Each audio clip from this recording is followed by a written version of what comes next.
Salute, Wild Country Updates and more. I want to bring this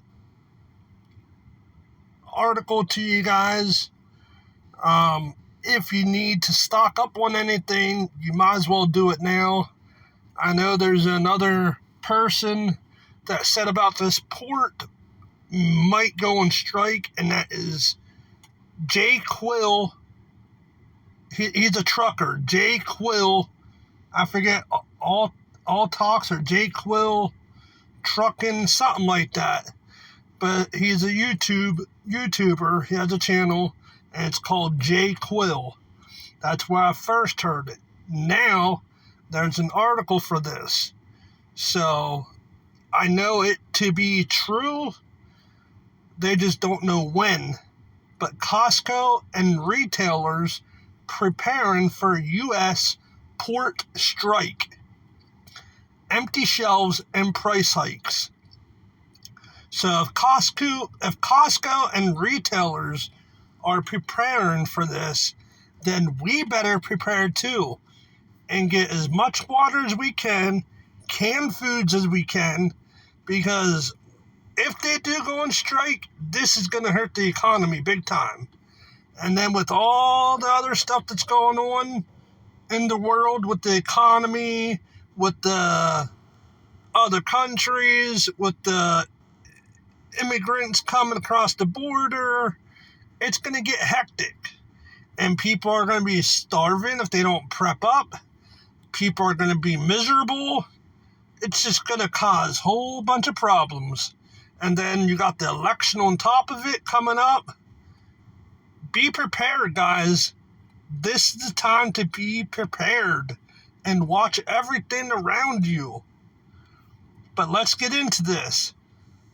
Costco, wholesale, and other U.S. retailers have been pre-shipping and stocking ahead of Tuesday's possible port strike. So, Tuesday, they might go on strike. A port strike by longshoremen workers along the East and Gulf Coast would create economic chaos with far-reaching impact to businesses, consumers, and even your kitchen table, as grocery aisles could be bare of popular fruits like bananas within weeks. According to news source, Costco's CEO, Ron Vachris, said yesterday that contingency plans were in place. We've cleared the ports, we've pre-shipped, we've done several different things that we could, too, get holiday goods in ahead of this time frame, and looked at alternate plans that we could execute with moving goods to different ports and coming across the country if needed. The International Longshoremen Association represents about 45,000 members working under the shipping industry group U.S. Maritime Alliance, USMX contract. USMX represents the major shipping lines, all of which are foreign-owned terminal operators and port authorities. The negotiations between the ILA and USMX have been stalled for months. Retailers have been shipping months in advance, expediting holiday goods orders ahead of the possible port strike, signaled by a surge in container imports and freight rates in July and August, according to news reports. A strike on October 1st would effectively shut down 36 ports along the East and Gulf Coast, causing shortages in supply chain and driving up prices on a host of goods for American consumers.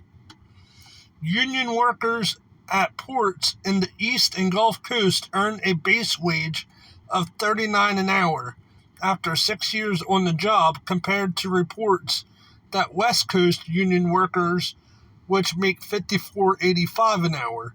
The International Longshoremen's Association is demanding a 77% pay raise increase over 6 years and more restrictions on bans on the automation of cranes, gates, and container movement used in loading and unloading of cargo. According to news source, USMX responded with an offer of 40% in wage increases, but the union rejected it, calling the counter a joke. There hasn't been an ILA strike against these ports since 1977. A port strike would impact vehicle imports, auto parts, machinery, fabricated steel, and precision instruments. The Port of Baltimore, Maryland leads the nation in car shipments.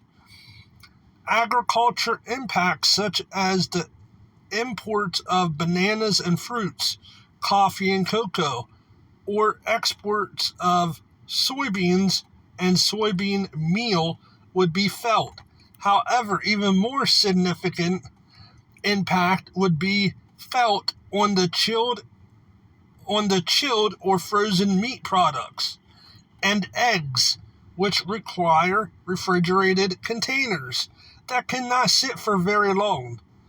The Port of Wilmington, Delaware, is the leading port for Dole Fresh Fruit Company and Chiquita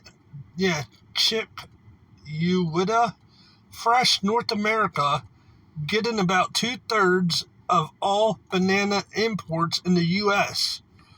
Any fruit that arrives after October 1st will be condemned to the trash can. Peter Kopka, Sr.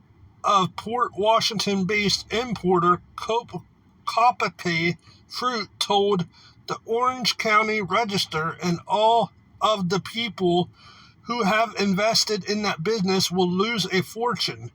Knitted and non-knitted apparel, furniture, plywood, and pharmaceutical products, and year-end holiday items would be among the endless list of products impacted by the strike. Officials estimate that it could take anywhere from 4 to 6 days to clear backlog from just a one-day strike, and weeks or more if the strike stretches 1 week. So, like I said, people, it doesn't hurt to stock up one bit. Just be prepared. We have insurance for our cars. We have insurance for our houses. Why not have insurance for stuff like that? And there's no insurance companies out there that's going to give us insurance for prepping items. That's our job. So to do our job, we need to be prepared. Peace out. I got another video I'm going to upload, so keep an eye out for that. And stay blessed. Peace out.